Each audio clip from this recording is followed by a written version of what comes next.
Welcome to news అడ్డా. వైసీపీకి అధికారం కావాలట, వస్తేనే సహాయమట. రాజకీయంలో విమర్శలు ప్రతి విమర్శలు సహజం. కానీ ప్రమాదాల్లో సర్వస్వం కోల్పోయి పుట్టేడు దుఃఖంలో ఉన్న బాధితులను పరామర్శించడానికి వెళ్ళినప్పుడు మాట్లాడే మాటలు చాలా సున్నితంగా ఉండాలి. తాజాగా విశాఖపట్నం స్టీల్ ప్లాంట్ బాధితులను పరామర్శించేందుకు వెళ్లిన మాజీ ముఖ్యమంత్రి వైసీపీ అధినేత వైఎస్ జగన్మోహన్ రెడ్డి చేసిన వ్యాఖ్యలు ఇప్పుడు తీవ్ర చర్చనీయాంశంగా మారాయి.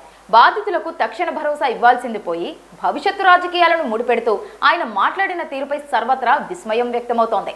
సాధారణంగా ఒక పెద్ద నాయకుడు పరామర్శకు వస్తున్నాడు అంటే బాధితులు తమకు ఏదో ఒక తక్షణ ఆర్థిక సాయం అందుతుందని ఆశిస్తారు. కానీ వైజాగ్ పర్యటనలో జగన్ ఆసుపత్రికి వచ్చి బాధితులను పలకరించి ఆ తర్వాత మీడియా ముందుకొచ్చి మాట్లాడిన మాటలు విన్నవారంతా ముక్కును వేలేసుకుంటున్నారు. ఇప్పుడు కూటమి ప్రభుత్వం ఏమీ చెయ్యకపోయినా రాబోయే రోజుల్లో తాము మళ్లీ అధికారంలోకి రాగానే బాధితులందరికీ పూర్తి న్యాయం చేస్తాం అంటూ జగన్ హామీలు గుప్పించారు. అంటే వైసీపీ మళ్లీ అధికారంలోకి వచ్చే వరకు బాధితులను నిరీక్షించాలా?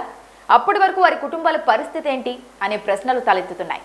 సహాయం చేయడానికి కూడా అధికారం అనే కండిషన్ పెట్టడం ఇదెక్కడి లాజిక్ అంటూ నెటిజన్లు సోషల్ మీడియాలో ట్రోల్స్ మొదలుపెట్టారు.